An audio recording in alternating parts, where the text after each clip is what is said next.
Engineer Patrick Amuriat akwatidde ekibiina ky'FDC bendera mu kuvuganya ku Pulezidenti mu kulonda kw'omwaka ogujja. Asookedde ebitundu by'olujja ekisanga by'ekitugumu geno. Akalulu akanoonyeza nnyumba ku nnyumba. Aliko abakadde basanze nga bali mu mbeera mbi. N'abasuubiza okubaddoogirira.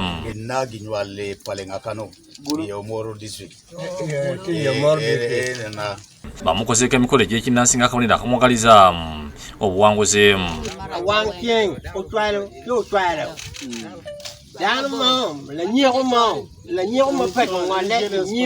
Oluva yayongedde mu bitundu ebirala nga bwatusemula ku Town Council Poliisi n'etandika okumusuulira emisanvu. Abakubi b'ekimoni ekintu ekiwaliza okuyita ku ginda ebadde mu tawuni okugiyambako. Bamuwondedde kyokka bwe batuuse ebitundu byakoona alangu embeera neyongera okusajjuka nga ne bamusuulira emisanvu. Hasn't the Electoral Commission communicated to you to inform you what should happen today? We are waiting. Waiting.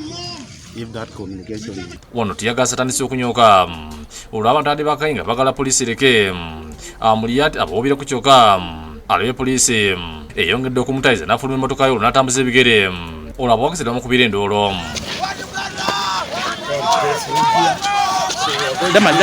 Poliisi egezezaako okumukwata kyokka abamu okumukuuma n'abamu ku bantu be ne balemesa poliisi. Kituuta akaseera akabeera nga poliisi etaddewo embeera ey'okumutangira okwengera kyokka n'addamu okutambuza ebigere. Alemedde kugenda mu tawuni y'ekitugumu ekintu ekiwaliza poliisi okukwata Amuriat wakati mu bukuumi bw'ekitalo n'emutwala. Basusse kumuvuga nga bamufulumya ekibuga kyokka mmotoka za Amuriat endala ziwonedde poliisi batuuse emitundu byakoona mission zisazeeko ne zeekiika poliisi. Bano babasabye omuntu waabwe era okumpi n'etawuni y'ekitugumu era mu kaseera katonda abantu badde maze okuwera. RPC alabiddwa ng'agezaako okugayirira abawagizi ba Amuriat obutakola kavuyo mu kibuga kuba Pulezidenti Yoweri Museveni gy'abadde ng'anoonya akalulu. Poliisi epondosi n'ekkiriza okujja Amuriat mu mmotoka n'alinnya ye kyokka ne bagenda okudda mu tawuni y'ekitwa Amuriat gye basusse okukkiriza. Amuriat atudde emmotoka ye n'addamu okwemulwa ku poliisi ne bafuga nga bayingira ekibuga eky'ekitugumu.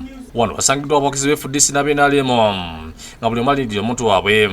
Luva Amuriat yayise mu kibuga n'alekera ekitebe ky'FDC ekitugumu kyalaniziddwa mu ndoolo.